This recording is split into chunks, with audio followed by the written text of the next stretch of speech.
مدینے کا واقعہ ایک ایمان لمحہ۔ یہ وہ وقت تھا جب مکہ مکرمہ میں کفار قریش نے نبی کریم علیہ السلام اور ان کے جان نثار صحابہ پر ظلم و ستم کے پہاڑ ٹوٹ رہے تھے، یعنی ان پر ظلم ہو رہا تھا۔ اسلام کا سورج طلوع ہو چکا تھا، یعنی اسلام اس دنیا میں آیا تھا، مگر اس کی روشنی برداشت نہ ہو رہی تھی۔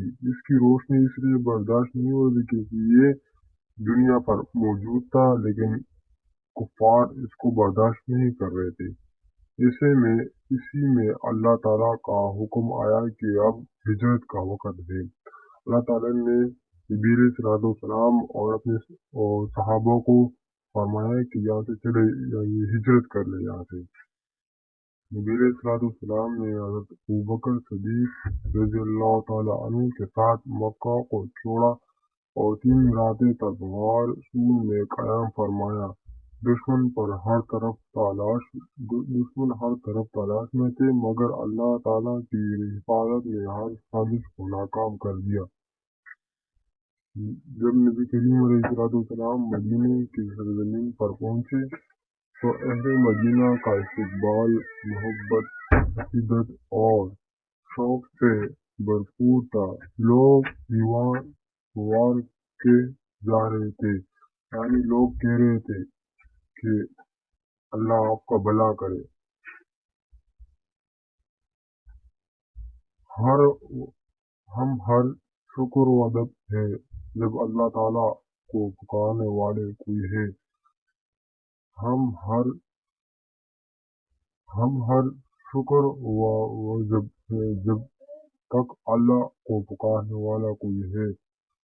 مدینہ وہ ہستی تھی جو انتظار کر رہی تھی، یعنی کہ مدینہ منورہ کے لوگ وہ ہستی والے لوگ تھے جو انتظار کر رہے تھے کہ وہ مہمان آئے جن کی قدموں کی خاک بھی باعث رحمت ہے، یعنی وہ مہمان جن کے قدموں پر اللہ نے برکت ڈالی ہے، جن کے پاؤں پر بھی اللہ تعالیٰ کی رحمت ہے۔ بچے، بوڑھے، عورتیں، مرد سب گھروں کی چھتوں پر، گلیوں میں، کوچیوں میں موجود تھے، یعنی سب کوئی گھر کی چھت کے اوپر کھڑا تھا، تو کوئی گلیوں میں کھڑا تھا، تو کوئی بازاروں میں موجود تھا۔ ہر ایک کی زبان پر درود و سلام تھا اور دل میں بے پناہ خوشی۔ مدینے کی فضا نبی علیہ السلام کے نور سے جمگا اٹھی۔ یہاں وہ وقت تھا جب مدینہ یثرب سے مدینہ